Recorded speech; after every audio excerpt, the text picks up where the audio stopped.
Bay Area firefighters shoulder to shoulder with fire crews from all over the United States, Canada, and Mexico, helping Southern California firefighters battle those flames. But we hate to tell you this week wind threatens to make all of their progress go backwards. Thank you for joining us. I'm Reed Cowan. And I'm Gianna Franco. Forecasters predict strong Santa Ana winds will return in the next few hours through Wednesday, with the potential to fan the flames even further. Governor Newsom telling NBC's Meet the Press they are moving resources in anticipation of any flare-ups.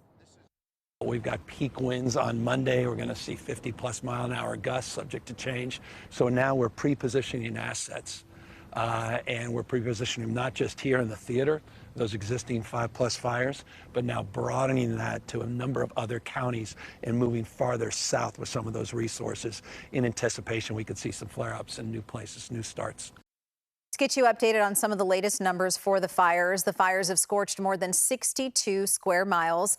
Putting that in perspective, that's an area slightly larger than San Francisco and Palo Alto combined. Well, the Palisades fire has burned nearly 24,000 acres and is now 13% contained.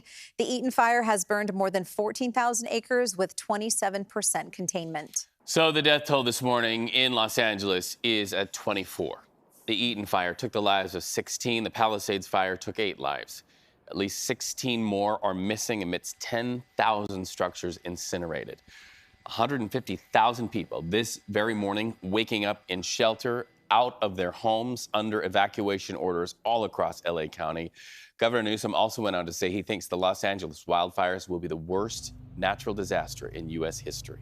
Well, the largest is still the Palisades fire. Let's take a look now at just how quickly the Palisades fire was able to spread with the help of those strong winds, and as it continues creeping toward West Los Angeles and the San Fernando Valley, threatening the communities of Encino and Brentwood. Evacuation orders for the entire area still remain in effect. So already this morning, we are seeing fire and power crews on standby along in those homes of Pacific Palisades.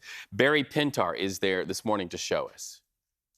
Yeah, so all eyes right now are on the winds. That is the telltale sign to see how things will go in the middle of all these devastating wildfires. If you could look, even as we stand here on a Monday morning, if you could look up to the pine trees, you can see the wind is picking up. We have wind gusts right now up to about 40 miles per hour. However, the Storm Prediction Center has raised this entire area. By the way, I'm in the middle of the Palisades fire area.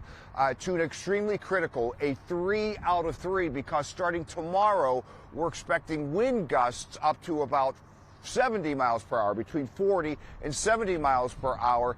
That 3 out of 3 rating goes from the Ventura Valley all the way up to the San Bernardino Mountains, affecting about 8 million people. Let me show you what's behind me here, because Cal Fire has moved in additional assets in preparation of these winds. You can see power generators from a diesel over there to a standby global pump there.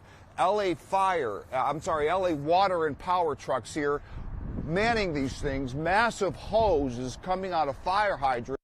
And even as you look around the neighborhood, if you look up here, you're going to see fire trucks on the standby, ready to combat any additional problems these Santa Ana winds cause. Of course, they come flying over the mountains. They are very hot, very dry winds. Not good news in trying to fight firefighting efforts. If there's any good news that I can show you, the sun has not come up yet. You can kind of see the ridges of the mountains behind me.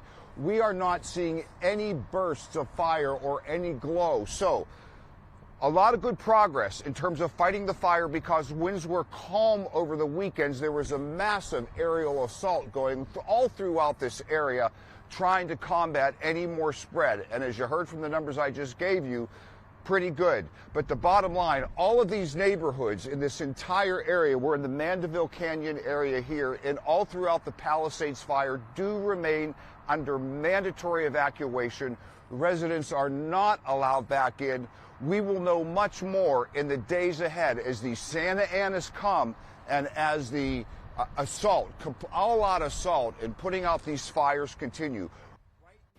He's talking all about the winds, Jessica. And I mean, that is something, they had a very small window, I believe, over the weekend. And now it feels like firefighters are just going to be struggling again to get a handle on this stuff. I know. I heard an interview with FEMA this morning, the FEMA director, who said it's almost like a blowtorch situation when these winds pick up like they did at the height of the fires, and now it could erase progress. Well, it's interesting. You see the videos coming out of just last week's wind event. You saw the palm trees with the sparks flying. And, you know, it doesn't take a lot of wind gust for a spot fire to even occur. We've seen that here locally in our communities. We're seeing it currently down there. And as those winds start to strengthen throughout the evening hours tonight, tomorrow lasting into Wednesday, that's the #1 concern, especially when it comes to the containment, because we have seen a lot of progress with the boots on the ground and the aircraft in the sky. But now their big challenge is the weather conditions to come. So let's take a quick look at what's happening for them. All the way down into Southern California we go. We take a look at the Santa Ana winds pushing offshore. As this wind moves offshore, it comes from high to low elevation. It dries, it condenses, and it continues to move in a pretty quick direction, anywhere up to around 30 to 40 mile per hour winds this morning. We could see gusts, though, up to around 70 miles per hour at times, making it challenging for those fires, and it allows for them to grow at rapid rates. We saw that last week, and we could see that again this week as these winds continue to move offshore